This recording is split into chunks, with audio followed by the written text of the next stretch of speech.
I want to start by offering you a free, no-tech life hack. And all it requires of you is this, that you change your posture for 2 minutes.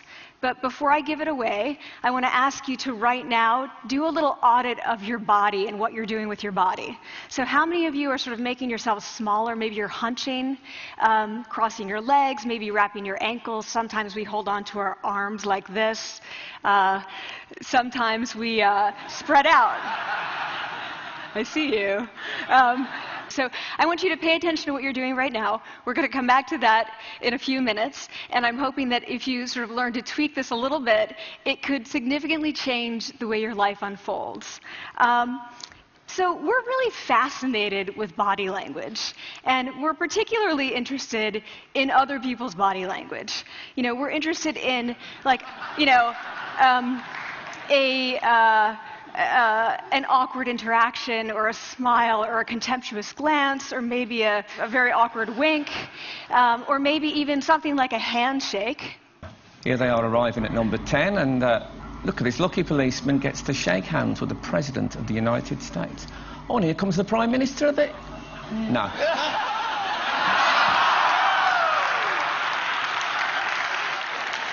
So a handshake or the lack of a handshake can have us talking for weeks and weeks and weeks, even the BBC and the New York Times. So obviously, when we think about nonverbal behavior or body language, but we call it nonverbals as social scientists, it's language. So we think about communication. When we think about communication, we think about interactions. So what is your body language communicating to me? What's mine communicating to you? And there's a lot of reason to believe that this is a valid way to look at this. So social scientists have spent a lot of time looking at the effects of our body language or other people's body language on judgments. And we make sweeping judgments and inferences from body language.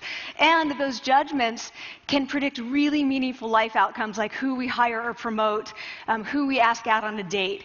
For example, Nalini Ambady, a researcher at Tufts University, shows that when people watch 30-second soundless clips of real physician-patient interactions, their judgments of the physician's niceness predict whether or not that physician will be sued. So it doesn't have to do so much with whether or not that physician was incompetent, but do we like that person and how they interacted? Even more dramatic, Alex Todorov at Princeton has shown us that judgments of political candidates' faces in just 1 second predict 70% of U.S. Senate and gubernatorial race outcomes. And even, let's go digital, emoticons used well in online negotiations can lead you to claim more value from that negotiation. If you use them poorly, bad idea, right? So when we think of nonverbals, we think of how we judge others, how they judge us, and what the outcomes are. We tend to forget, though, the other audience that's influenced by our nonverbals, and that's ourselves. We are also influenced by our nonverbals, our thoughts and our feelings and our physiology. So what nonverbals am I talking about? I'm a social psychologist, I study prejudice, and I teach at a competitive business school. So it was inevitable that I would become interested in power dynamics. I became especially interested in nonverbal expressions of power and dominance. And what are nonverbal expressions of power and dominance? Well, this is what they are. So in the animal kingdom, they are about expanding. So you make yourself big, you stretch out, you take up space, you're basically opening up. It's about opening up. And this is true across the animal kingdom. It's not just limited to primates, and humans do the same thing. So they do this both when they have power sort of chronically, and also when they're feeling powerful in the moment. And this one is especially interesting because it really shows us how universal and old these expressions of power are. This expression, which is known as pride, Jessica Tracy has studied, she shows that people who are born with sight and people who are congenitally blind do this when they win at a physical competition. So when they cross the finish line and they've won, it doesn't matter if they've never seen anyone do it, they do this. So the arms up in the V, the chin is slightly lifted. What do we do when we feel powerless? We do exactly the opposite. We close up, we wrap ourselves up, we make ourselves small. We don't want to bump into the person next to us. So again, both animals and humans do the same thing.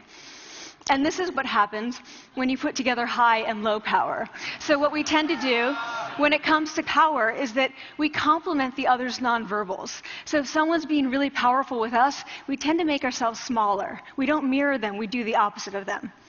So I'm watching this behavior in the classroom, and what do I notice? I notice that MBA students really exhibit the full range of power nonverbals. So you have people who are like caricatures of alphas, like really coming into the room. They get right into the middle of the room before class even starts, like they really want to occupy space. When they sit down, they're sort of spread out. They raise their hands like this. You have other people who are virtually collapsing when they come in. As soon as they come in, you see it. You see it on their faces and their bodies. And they sit in their chair and they make themselves tiny, and they go like this when they raise their hand. I noticed a couple things about this. One, you're not going to be surprised. It seems to be related to gender. So women are much more likely to do this kind of thing than men. Women feel chronically less powerful than men, so this is not surprising. But the other thing I noticed is that it also seemed to be related to the extent to which the students were participating and how well they were participating. And this is really important in the MBA classroom because participation counts for half the grade. So business schools have been struggling with this gender grade gap. You get these equally qualified women and men coming in, and then you get these differences in grades, and it seems to be partly attributable to participation. So I started to wonder, okay, so you have these people coming in like this, and they're participating. Is it possible that we could get people to fake it, and would it lead them to participate more? So my main collaborator, Dana Carney, who's at Berkeley, and I really wanted to know, can you fake it till you make it? Like, can you do this just for a little while and actually experience a behavioral outcome that makes you seem more powerful? So we know that our nonverbals govern how other people think and feel about us. There's a lot of evidence, but our question really was, do our nonverbals govern how we think and feel about ourselves? There's some evidence that they do. So, for example, when we smile when we feel happy, but also when we're forced to smile by holding a pen in our teeth like this, it makes us feel happy. So it goes both ways. When it comes to power, it also goes both ways. So when you feel powerful, you're more likely to do this, but it's also possible that when you pretend to be powerful, you are more likely to actually feel powerful. So the second question really was, so we know that our minds change our bodies, but is it also true that our bodies change our minds? And when I say minds, in the case of the powerful, what am I talking about? So I'm talking about thoughts and feelings and the sort of physiological things that make up our thoughts and feelings. And in my case, that's hormones. I look at hormones. So what do the minds of the powerful versus the powerless look like? So powerful people tend to be, not surprisingly, more assertive and more confident, more optimistic. They actually feel that they're going to win even at games of chance. They also tend to be able to think more abstractly. So there are a lot of differences. They take more risks. There are a lot of differences between powerful and powerless people. Physiologically, there also are differences on two key hormones, testosterone, which is the dominance hormone, and cortisol, which is the stress hormone. So what we find is that high-power alpha males in primate hierarchies have high testosterone and low cortisol. And powerful and effective leaders also have high testosterone and low cortisol. So what does that mean? When you think about power, people tended to think only about testosterone because that was about dominance. But really, power is also about how you react to stress. So do you want the high-power leader that's dominant, high on testosterone, but really stress reactive? Probably not, right? You want the person who's powerful and assertive and dominant, but not very stress reactive, the person who's laid back. So we know that in primate hierarchies, if an alpha needs to take over, if an individual needs to take over an alpha role sort of suddenly, within a few days, that individual's testosterone has gone up significantly and his cortisol has dropped significantly. So we have this evidence, both that the body can shape the mind, at least at the facial level, And also that role changes can shape the mind. So what happens, okay, you take a role change, what happens if you do that at a really minimal level, like this tiny manipulation, this tiny intervention? For 2 minutes you say, I want you to stand like this, and it's going to make you feel more powerful. So this is what we did.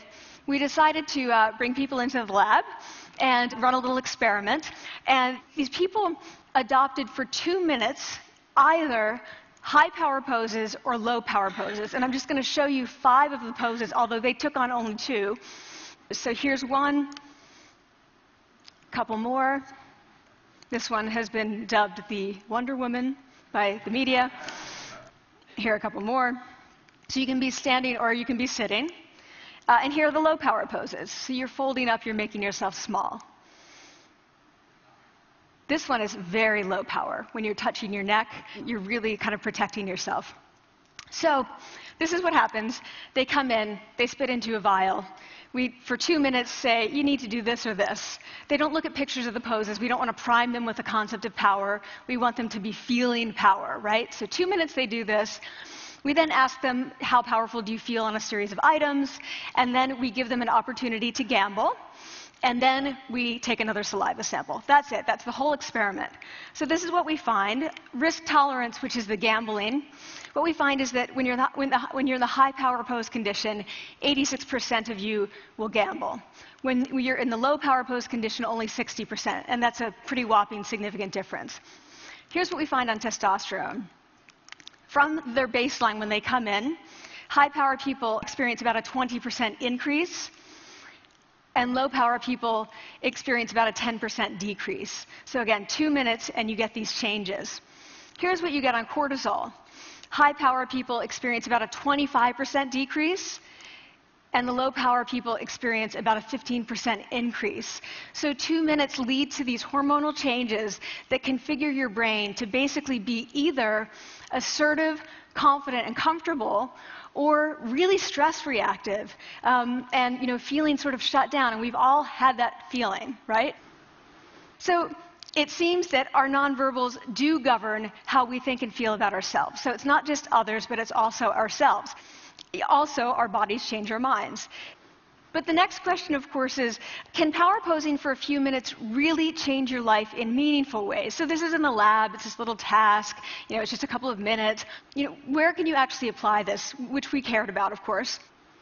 And so we think it's really what matters, where you want to use this is evaluative situations, like social threat situations. Where are you being evaluated? Either by your friends, like for teenagers, it's at the lunchroom table. It could be, for some people, it's speaking at a school board meeting. It might be giving a pitch, or giving a talk like this, or doing a job interview. We decided that the one that most people could relate to, because most people had been through, was the job interview. So we published these findings, and the media are all over it, and they say, okay, so this is what you do when you go in for the job interview, right? So we were, of course, horrified and said, oh my God, no, that's not what we meant at all, for numerous reasons. No, don't do that. Again, this is not about you talking to other people, it's you talking to yourself. What do you do before you go into a job interview? You do this. Right? You're sitting down, you're looking at your iPhone or your Android, not trying to leave anyone out. You're looking at your notes, you're hunching up, making yourself small, when really what you should be doing maybe is this, like in the bathroom, right? Do that, find 2 minutes. So that's what we want to test, okay? So we bring people into a lab, and they do either high or low power poses again. They go through a very stressful job interview. It's 5 minutes long. They are being recorded, they're being judged also, and the judges are trained to give no nonverbal feedback. So they look like this. Like, imagine this is the person interviewing you. So for 5 minutes, nothing. And this is worse than being heckled. People hate this. It's what Marianne LaFrance calls standing in social quicksand. So this really spikes your cortisol. So this is the job interview we put them through, because we really wanted to see what happened. We then have these coders look at these tapes, 4 of them. They're blind to the hypothesis, they're blind to the conditions. They have no idea who's been posing in what pose. And they end up looking at these sets of tapes, and they say, oh, we want to hire these people, all the high power posers. We don't want to hire these people. We also evaluate these people much more positively overall. But what's driving it? It's not about the content of the speech. It's about the presence that they're bringing to the speech. We also, because we rate them on all these variables related to sort of competence, like how well structured is the speech? How good is it? What are their qualifications? No effect on those things. This is what's affected. These kinds of things. People are bringing their true selves, basically. They're bringing themselves. They bring their ideas, but as themselves, with no, residue over them. So this is what's driving the effect or mediating the effect. So when I tell people about this, that our bodies change our minds and our minds can change our behavior and our behavior can change our outcomes, they say to me, it feels fake, right? So I said fake it till you make it. It's not me. I don't want to get there and then still feel like a fraud. I don't want to feel like an imposter. I don't want to get there only to feel like I'm not supposed to be here. And that really resonated with me because I want to tell you a little story about being an imposter and feeling like I'm not supposed to be here. When I was 19, I was in a really bad car accident. I was thrown out of a car, rolled several times. I was thrown from the car, and I woke up in a head injury rehab ward. And I had been withdrawn from college, and I learned that my IQ had dropped by 2 standard deviations, which was very traumatic. I knew my IQ because I had identified with being smart, and I had been called gifted as a child. So I'm taken out of college. I keep trying to go back. They say, you're not going to finish college. There are other things for you to do, but that's not going to work out for you. So I really struggled with this. And I have to say, having your identity taken from you, your core identity, and for me it was being smart, having that taken from you, there's nothing that leaves you feeling more powerless than that. So I felt entirely powerless. I worked and worked and worked, and I got lucky and worked and got lucky and worked. Eventually I graduated from college. It took me 4 years longer than my peers. And I convinced someone, my angel advisor, Susan Fisk, to take me on. And so I ended up at Princeton, and I was like, I am not supposed to be here. I am an imposter. And the night before my first year talk, and the first year talk at Princeton is a 20-minute talk to 20 people. That's it. I was so afraid of being found out the next day that I called her and said, I'm quitting. She was like, you are not quitting, because I took a gamble on you and you're staying. You're going to stay, and this is what you're going to do. You're going to fake it. You're going to do every talk that you ever get asked to do. You're just going to do it and do it and do it, even if you're terrified and just paralyzed and having an out-of-body experience until you have this moment where you say, oh my gosh, I'm doing it. I have become this. I am actually doing this. So that's what I did. 5 years in grad school. A few years, I'm at Northwestern. I moved to Harvard. I'm at Harvard. I'm not really thinking about it anymore, but for a long time I had been thinking, not supposed to be here, not supposed to be here. So at the end of my first year at Harvard, a student who had not talked in class the entire semester, who I had said, look, you've got to participate or else you're going to fail, came into my office. I really didn't know her at all.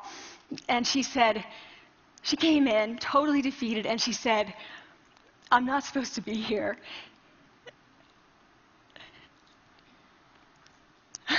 And that was the moment for me, because 2 things happened. One was that I realized, oh my gosh, I don't feel like that anymore. I don't feel that anymore, but she does, and I get that feeling. And the second was, she is supposed to be here. She can fake it. She can become it. So I was like, yes, you are. You are supposed to be here, and tomorrow you're going to fake it. You're going to make yourself powerful, and, you're going to... and you're going to go into the classroom, and you are going to give the best comment ever, And she gave the best comment ever. And people turned around, they were like, oh my God, I didn't even notice her sitting there, She comes back to me months later, and I realized that she had not just faked it till she made it, she had actually faked it till she became it. So she had changed. And so I want to say to you, don't fake it till you make it. Fake it till you become it. It's not do it enough until you actually become it and internalize. The last thing I want to leave you with is this. Tiny tweaks can lead to big changes. So this is 2 minutes. 2 minutes, 2 minutes, 2 minutes. Before you go into the next stressful evaluative situation, for 2 minutes, try doing this in the elevator, in a bathroom stall, at your desk behind closed doors. That's what you want to do. Configure your brain to cope the best in that situation. Get your testosterone up, get your cortisol down. Don't leave that situation feeling like, oh, I didn't show them who I am. Leave that situation feeling like, oh, I really feel like I got to say who I am and show who I am. So I want to ask you first, both to try power posing, and also I want to ask you to share this science, because this is simple. I don't have ego involved in this. Give it away. Share it with people, because the people who can use it the most are the ones with no resources and no technology and no status and no power. Give it to them, because they can do it in private. They need their bodies, privacy, and 2 minutes, and it can significantly change the outcomes of their life. Thank you.